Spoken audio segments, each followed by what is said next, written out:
Vitor Orvati aqui para mais uma aula do Nômade Intelectual. Vou compartilhar com vocês mais uma série de insights de mais um best-seller, um livro que transformou a vida de milhões de pessoas. E hoje eu quero trazer para você quais são os principais insights e as saídas práticas, aquilo que você tem que fazer para transformar todo esse conteúdo aqui em resultado. Então é o seguinte, estamos aqui na aula número 24, como transformar grandes desafios nas maiores oportunidades da sua vida.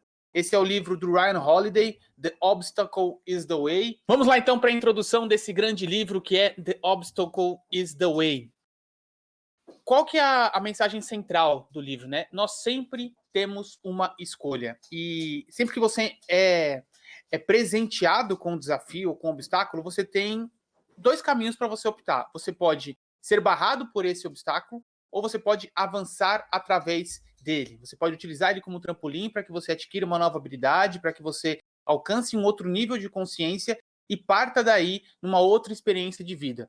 E aí, algumas verdades que o livro traz, né? O mundo está sempre nos testando. E a pergunta que fica aqui é: você é digno? Essa é a pergunta que o estoico se faz o tempo todo, né? Eu sou digno? Eu mereço isso que eu tenho? Eu estou no meu melhor estado? E esse é um tipo de questionamento interno que visa a evolução. Né? Você olhar para aquilo que acontece com você e avaliar, estou tendo a melhor resposta possível? E esse tipo de estímulo eu acho que é muito valioso para que a gente conquiste resultados que não teríamos em outro cenário. Partindo desse contexto, pessoas-chave muito importantes no estoicismo. Marcos Aurelius, que basicamente foi um imperador romano, né? E ele trazia a ideia de que o que impede o caminho se torna o caminho. Essa era uma das frases mais famosas aí que dita todo o pensamento, né? Por quê?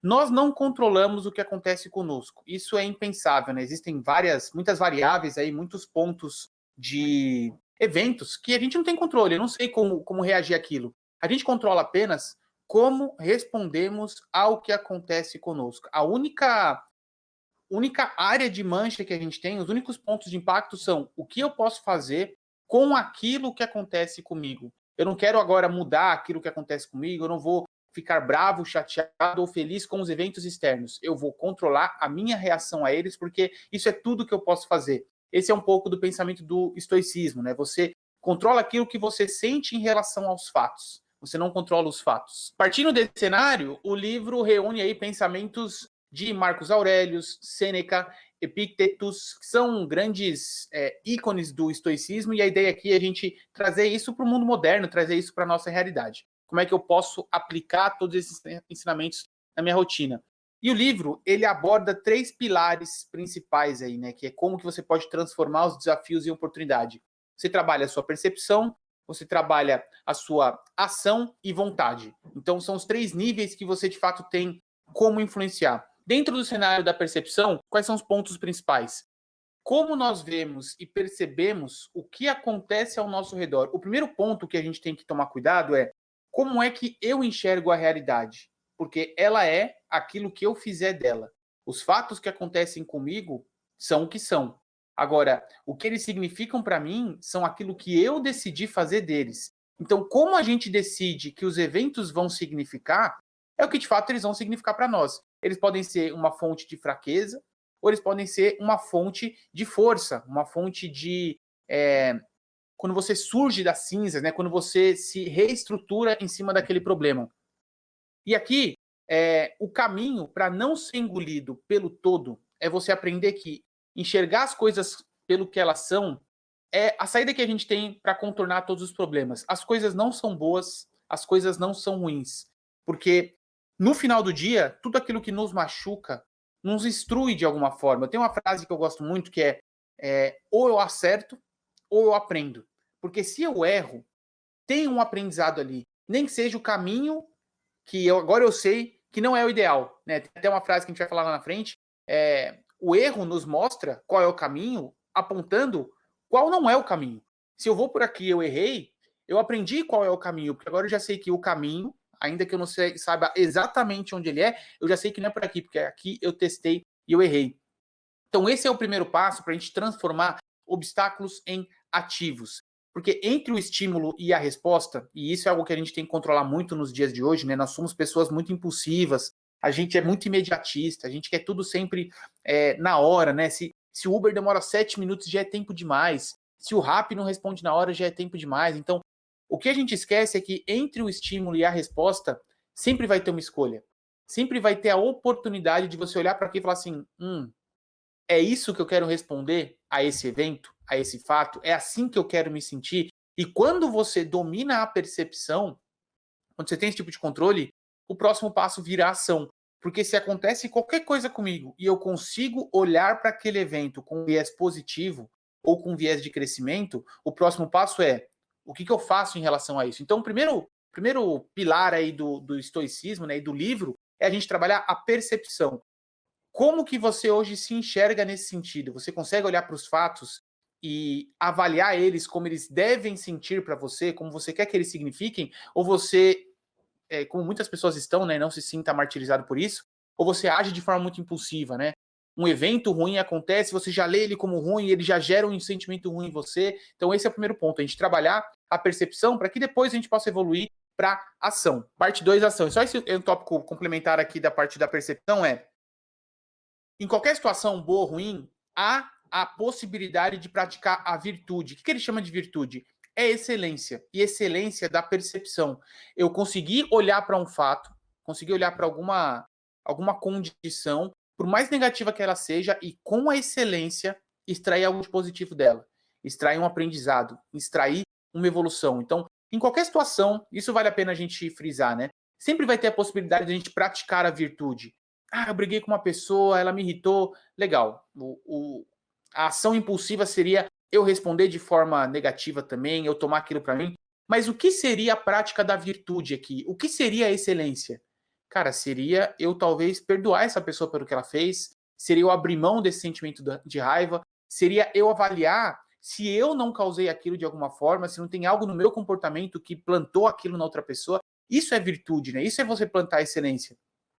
E aqui algumas comparações. Vamos supor que você está se sentindo solitário em algum momento.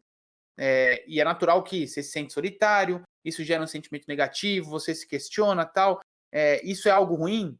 Talvez você se sentir solitário seja um ótimo indício de que você valoriza os outros.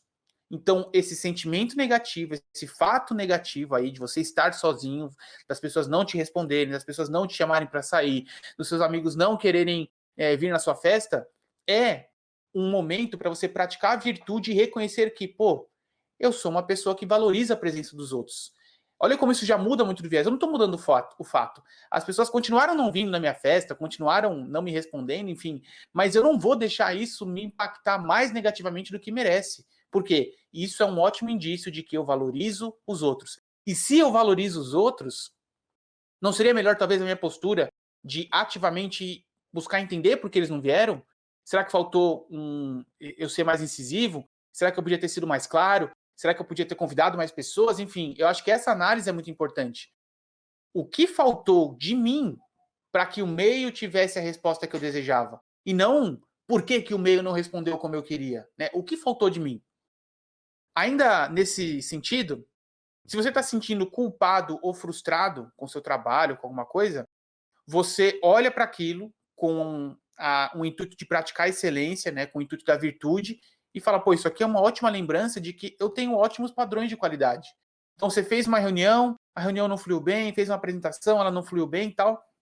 É natural que você se martirize, fique pensando, pô, o que eu fiz, deu tudo errado e tal. Mas o caminho é você sair do impulso, entrar para o exercício da excelência e da virtude e falar assim, pô, isso aqui é um indício de que eu tenho altos padrões de qualidade. Se eu tenho altos padrões de qualidade, eu vou olhar para esse evento pensando o que poderia melhorar para o próximo. Esse já foi, não tem o que fazer, né? Eu quero contornar essa situação. Cara, eu vou mandar uma mensagem para quem viu minha apresentação e falar assim, olha, essa apresentação não foi no nível que eu gostaria, eu tenho muito mais para falar, e numa segunda oportunidade eu tenho certeza que eu vou te surpreender. Cara, você já contornou um pouco do que aconteceu agora, que estava te martirizando, mas está com o olhar lá na frente. Por quê? Prática da virtude, prática da excelência. Um ponto muito legal do estoicismo que eu gosto é isso, assim, o obstáculo é o caminho, o obstáculo, a apresentação foi ruim. Tá, então é para cá que eu tenho que ir, eu tenho que reconhecer que ela foi ruim, eu tenho que olhar por que ela foi ruim, eu tenho que compartilhar com as pessoas que viram ela que eu acho que ela foi ruim, porque o problema não é só ela ter sido ruim. O problema é as outras pessoas que viram ela acreditarem que aquele é meu padrão de excelência. E falar assim, nossa, mas a apresentação foi horrível, será que o Victor está satisfeito? Não tô. Não tô, eu tô te falando que eu não tô, não gostei, não estava no meu melhor estado, e eu quero te garantir que numa segunda oportunidade eu vou te surpreender. Então, isso é o estoicismo, né? Eu transformar o fato naquilo que eu quero que ele seja, que ele signifique para mim.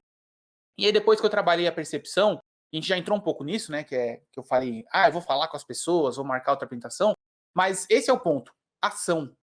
Não adianta você ficar trabalhando a sua percepção, você ficar trabalhando a sua leitura do todo, do fato, das coisas, se você não traz aquilo para ação. E eu vejo muito isso com o Nômade, né? O Nômade aqui, a proposta das aulas, tudo isso é legal. Não adianta eu só ficar lendo os livros, só ficar aprendendo, só ficar fazendo curso. O que, que eu vou fazer da minha vida com isso? Qual é o tipo de ação que eu vou ter? Onde isso vai me levar? Então, parte 2 do livro, né, e do pilar aqui que o livro propaga, ação. E um ponto comum, um ponto legal que ele fala é ação, ela é comum. As pessoas agem. Agora, o que, que não é comum? Ação correta. E a ação correta ela passa por deliberação, ousadia e persistência. É necessariamente eu avaliar o que, que deve ser feito, não é ação impulsiva, não é resposta, não é impulso. Ousadia no seguinte sentido, cara, vou dar um passo a mais. Vou fazer mais do que é esperado. Eu vou fazer aquilo que é mais do que o mediano, mais do que medíocre. E persistência, eu não vou fazer uma vez só. A gente tem esse costume, né, de fazer as coisas e se não deu certo a primeira vez, não é para mim, não vai funcionar. Mas curiosamente, as pessoas que a gente admira, os grandes empreendedores, os celebridades, as pessoas que a gente olha e toma como espelho, a gente admira não só o que elas têm, mas a jornada delas. Nossa, eu lembro que esse cara aqui, ele sei lá, o Sylvester Stallone, pô, levou o roteiro dele para um cara e ninguém aprovou, aí ele levou para o outro e ninguém aprovou, ele levou para o outro e ninguém aprovou. E eu tô admirando a persistência do cara de ter levado o roteiro dele para 5, 6, 12 diretores, mas quando é comigo, eu não tenho essa persistência. Então, o segundo pilar da ação, ele contempla essas 3 características. A ação deliberada, no sentido de vou parar, avaliar e decidir, através da excelência, da virtude, né, da prática da virtude, o que, que eu devo fazer, o que, que faz sentido ser feito aqui. Ousadia, porque eu vou dar um passo a mais, eu vou fazer mais do que esperado, mais do que o mediano, mais do que o medíocre. E persistência, eu já vou decidir fazer mais de uma vez. Então, prática da percepção, prática da ação. Para um terceiro momento, a gente avaliar a vontade. É a terceira parte da prática do estoicismo, né? da transformação do desafio em oportunidade. E vontade aqui não é força de vontade, motivação. E até um parênteses aqui, eu vejo isso em muitos outros livros que a gente sintetiza, como as pessoas condicionam a ação à presença da motivação, né? Eu treino todos os dias porque eu estou motivado a treinar. Eu sigo a minha dieta porque eu estou motivado a seguir. Eu escrevo todos os dias porque eu estou motivado a escrever. É justamente o contrário. É a ação que cria a vontade. É fazer quando você não tem vontade que cria o hábito, que você de repente agora sente falta quando você não faz. Então, eu comecei a caminhar e caminhava porque não tinha tempo de treinar e queria fazer exercício físico. Falei, vou caminhar todos os dias porque me cansa menos, né? Dói menos tomar essa ação. Chegou um ponto, depois de eu ir caminhar vários dias mesmo sem querer, que quando eu não ia caminhar eu sentia falta. Ou seja, a ação frequente que criou a motivação de ir. Então, vontade aqui que ele diz não é força de vontade ou motivação. Vontade tem mais a ver com a sua redenção para aquele objetivo do que tanto o quanto você quer. Então, no seguinte sentido, vamos pensar aqui o Nômade. Tem dias que eu não estou com vontade de fazer a aula, que eu não estou com vontade de consumir o conteúdo, mas eu já sei que essa prática me alimenta, essa prática ajuda as pessoas, essa prática vai se transformar no meu legado. Então, não é que eu estou com vontade de fazer, é que isso aqui é maior do que eu. Isso aqui já faz parte de algo que coloca a minha pessoa como parte disso. É a minha redenção para com o projeto. E aí, olhando para você transformar obstáculos e desafios em oportunidade, você só faz isso com coisas que você praticou a redenção, que você já tem a clareza de que é maior do que você. Então, a sua vontade interna, ela nunca pode, nesse sentido, ser afetada pelo mundo externo. É algo que eu desejo, é algo que eu quero para mim, é o que eu quero que digam de mim, é o que eu quero que falem sobre mim depois que eu não estiver mais aqui. Né? Então não é apenas o quanto você quer. Tem maior relação com redenção do que com força. Isso é muito importante. A parte da vontade, qual é o tema, assunto, pilar, projeto que você sente que é maior do que você? Não é vontade no sentido, eu quero fazer porque vai ser bom para mim. Não. Eu quero fazer porque eu entendo que eu sou peça-chave desse movimento que é maior do que eu. Então, os 3 pilares aí, né? As 3 partes do livro: percepção, ação e vontade. E agora eu vou entrar aqui em alguns insights, umas pílulas que ele trouxe. Eu também complementei com outras pesquisas que eu fiz, de vídeos no YouTube que fazem síntese do livro. Enfim, eu sempre tento buscar outras fontes que eu acho que ajudam, né? Eu gosto de beber das outras fontes também para compartilhar com vocês. Bom, um ponto importante que ele traz no livro, né? E acho que é uma postura que a gente tem que adotar dentro do estoicismo. Não aperte o botão do pânico. Talvez essa seja uma diretriz muito, muito absoluta no estoicismo, né? À medida em que você controla a sua percepção e a sua ação para com as coisas, você reduz a possibilidade do seu corpo ou da sua mente apertar o botão do pânico em situações que fogem do controle. Tem até uma parábola que ele faz lá, né? Eu conto uma história que John Glenn, o primeiro astronauta americano a orbitar a Terra, ficou quase um dia no espaço, lá, orbitando a Terra, com batimentos cardíacos abaixo de 100 por minuto. E o que isso significa, né? Ele conseguir manter esse ritmo de batimento cardíaco, que ele estava no controle, ele estava sob controle. E no espaço, quando está sozinho, qualquer coisa que acontece, se falta água, se dá algum problema mecânico, a última coisa que pode acontecer é você apertar o botão do pânico, porque quando você entra em pânico, você não pensa racionalmente. Você não tem mais o olhar crítico das coisas. Então, no espaço, a diferença entre a vida e a morte está na regulação emocional.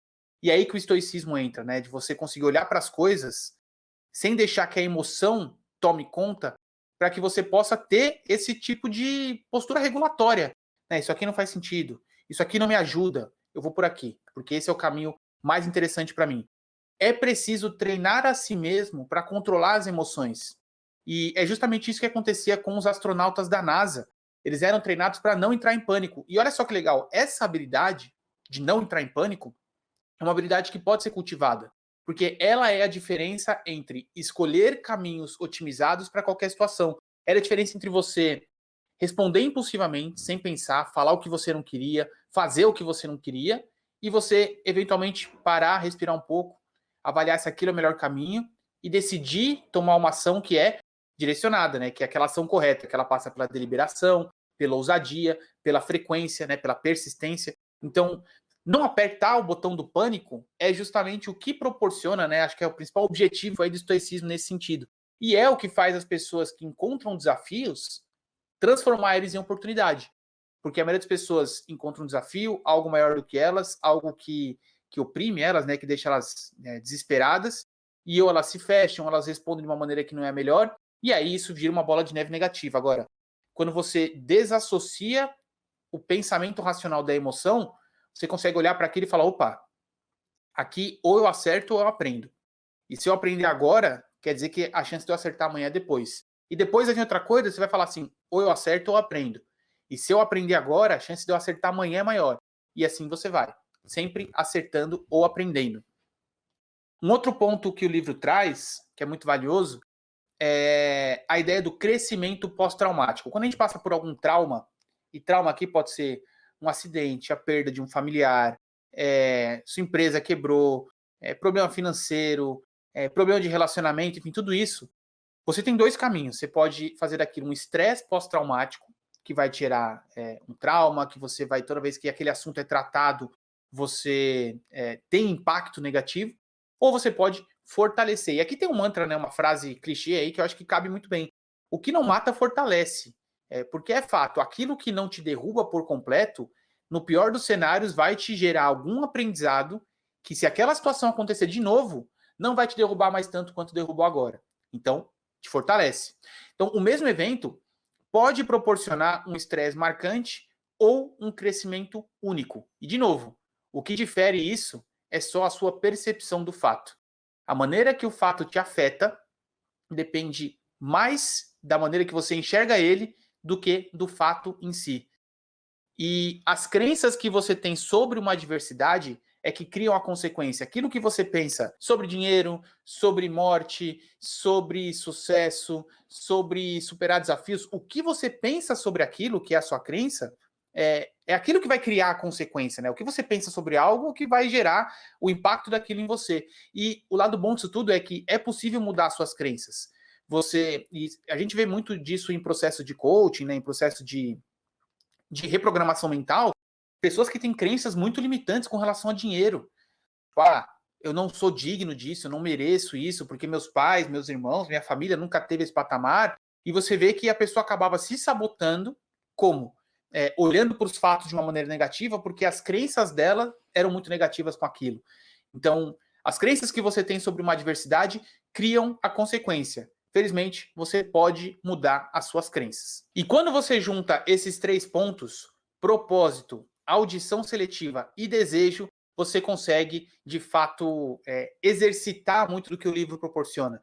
E se você for olhar assim, propósito, audição seletiva e desejo, é mais ou menos o mix dos 3 pontos do livro, né? Que é a percepção, ação e a persistência, né? A vontade. Muitas pessoas pensam que vitórias e conquistas surgem de insights. Sabe aquela máxima do momento eureka, né? O cara tá lá, sentado, de repente, pum, surgiu alguma coisa que ele teve essa iluminação. Mas, na verdade, o que proporcionou a vitória foi pressão constante, variedade de ângulos e você eliminar alternativas promissoras. Por exemplo, se você está o tempo todo ali naquele objetivo, tentando, né, ou acertando ou aprendendo, reavaliando, mudando a maneira que você olha para ele, que é aí que está a questão da variedade de ângulos, e eliminando outras alternativas que até são promissoras, mas fogem do objetivo central, é invariável que você consiga ter sucesso. Isso vai acontecer.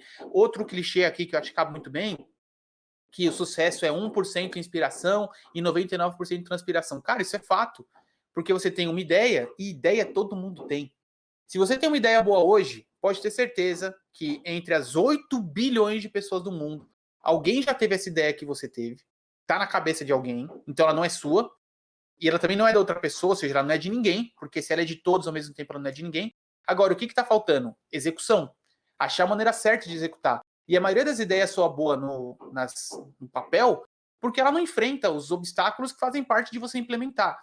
Agora, se você testa por um caminho e não vai, testa por outro não vai, testa por outro não vai, é invariável que você vai achando caminhos que são mais próximos e você aí sim, quando a execução toma forma, pode tomar propriedade daquela ideia. Tem um estudo que eu vi que um avião, quando ele vai de um ponto A ao ponto B, ele fica no caminho planejado, não sei se era avião, se era helicóptero, sei lá. Mas assim, a maior parte do tempo, ele não está na rota. Ele está corrigindo a rota. Então ele vai daqui até aqui, ó. Vamos supor, né? Daqui até aqui.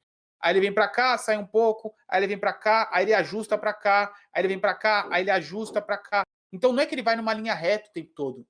É a correção que faz ele chegar lá, não é o planejamento, né? Não é o conceito central. E aí que fica o exemplo, né? Quando a gente fala de grandes ícones, como por exemplo Mozart. Você diria que ele é um gênio ou um artista incansável que treinou até deformar suas mãos? Isso é muito pesado.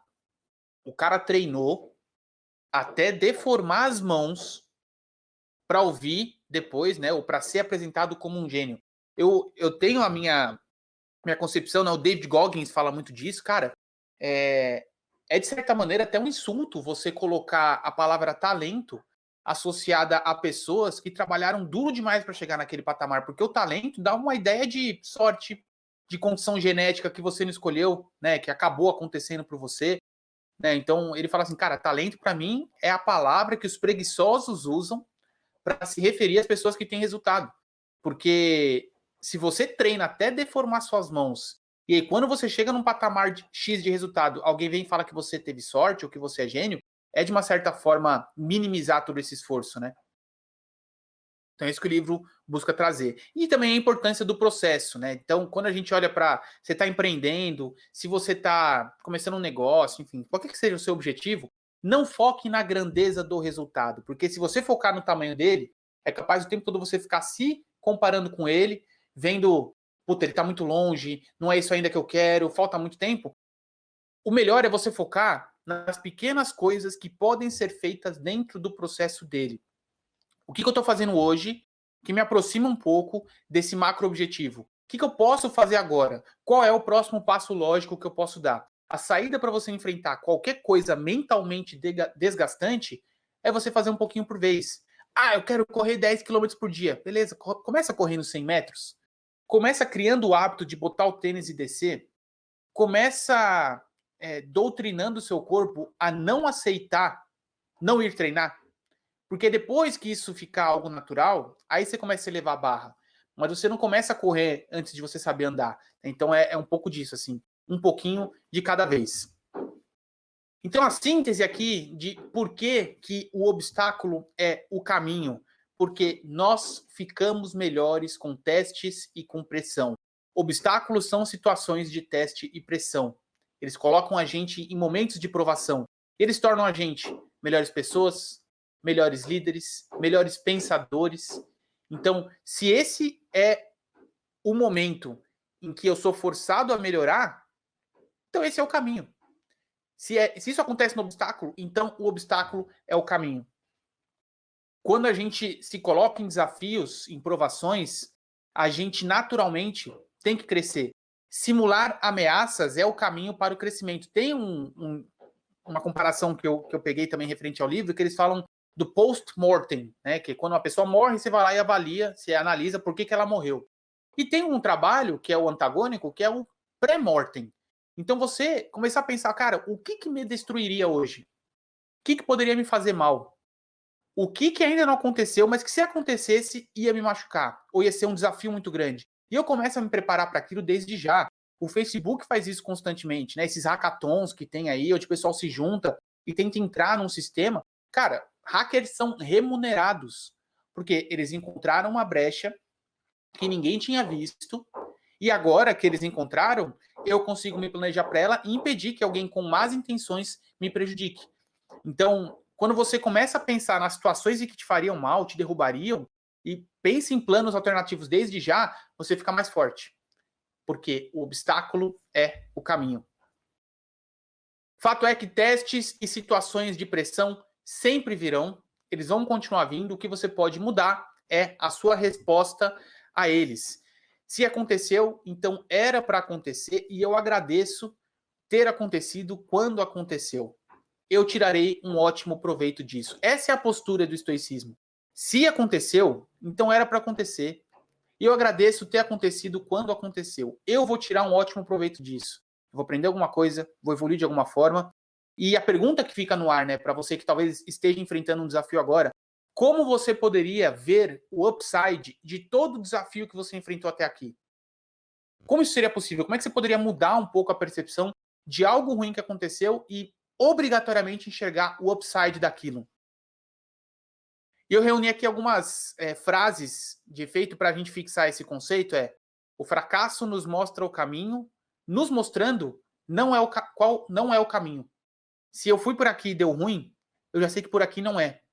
Então, melhor, ótimo. Eu já tenho melhor clareza de por onde talvez seja, porque eu sei que aqui não é. Então, se eu estou no escuro, eu sei que tudo isso aqui pode ser um caminho, porque eu quero. Fui por aqui, deu ruim, ótimo. Então, já sei que deve ser para cá. Porque para lá eu já sei que não funciona. Todos nós já ficamos cansados, exaustos, estressados, infelizes. E aí o que a gente faz? A gente sai para farrear ou nos compensarmos com doce, com preguiça, com espera. Porque soa melhor fingir ou fazer de conta, mas no fundo a gente sabe que a única coisa que pode mudar a situação é agir. Por isso que o terceiro pilar, um dos 3 pilares aí do livro, fala tanto disso. A gente esquece que na vida não importa o que acontece com você ou de onde você veio. O que importa é o que você faz com o que acontece com você e o que você tem. Outra síntese legal é para onde a cabeça vai, o seu corpo segue. Porque a percepção vem antes da ação.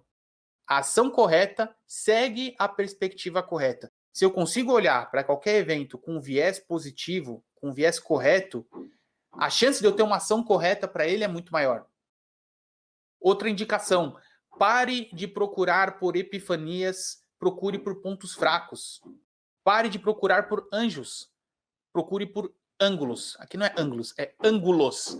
Então, basicamente, assim, a gente parar de ficar desejando aquele momento eureka, ou ganhar na Mega Sena, ou herança do tio. Assim, cara, qual é meu ponto fraco hoje?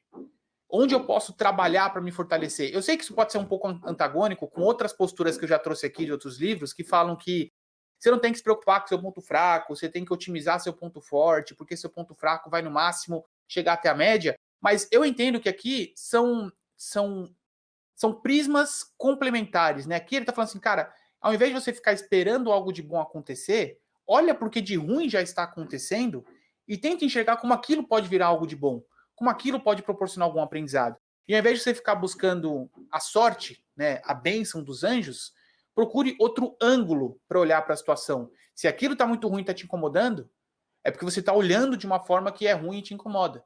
Como é que você poderia olhar para aquilo de uma forma que não seja tão ruim? Obviamente, isso é muito mais fácil falar do que fazer, né? Mas dói muito mais não fazer. Dói muito mais continuar sofrendo com aquilo. Então, não é para ser fácil, é para ser eficaz. Você tem que buscar o progresso, não a perfeição. E notícia boa, 1% de progresso já é progresso. Então, podemos buscar isso com afinco. Escolha não se ferir e você não se sentirá ferido. Não se sinta ferido e você não estará. Então, de novo, percepção marcando como eu vou me sentir. E aqui, para fechar, um trecho do Vernon Howard. Se é necessário um infortúnio aparente para nos transformar em verdadeiros filósofos e praticantes do bem para receber o bem, então o infortúnio aparente é a nossa maior fortuna. Se é necessário acontecer algo muito ruim para que eu consiga me transformar em uma pessoa que realmente pensa sobre as coisas de uma forma prática e pratica o bem, para depois receber o bem, então talvez esse infortúnio seja a minha maior fortuna. Mantendo a disciplina na percepção, a disciplina na ação e a disciplina na vontade. Cara, eu consigo enxergar porque que esse livro é tão cultuado, né? Porque acho que ele traz posturas que são muito necessárias para a gente, assim, coisas que não são disseminadas no dia a dia. E ele fecha aqui com um mantra, né? Com um convite: julgamento objetivo agora, nesse exato momento, ação altruísta agora, nesse exato momento, e aceitação disposta agora, nesse exato momento, de todos os eventos externos. Isso é tudo que você precisa. Você precisa ter um julgamento objetivo das coisas, que não parte da sua emoção e que parte das coisas, olhando as coisas como elas são. Uma ação que é direcionada, né, uma ação que passa pela deliberação, que passa pela persistência, e uma aceitação de todos os eventos. Isso é tudo que você precisa para, de fato, contornar todo o desafio que você enfrentar e conseguir transformar eles em grandes, talvez nas maiores oportunidades da sua vida. Essa foi a síntese do livro The Obstacle is the Way, do Ryan Holiday. E, cara, uma ótima leitura, uma ótima adição ao repertório que a gente tem aí de conhecimento, né, e de ferramentas para lidar com os problemas. Eu espero que você tenha gostado desses insights aqui. A gente se vê na próxima aula. Muito obrigado. Até mais!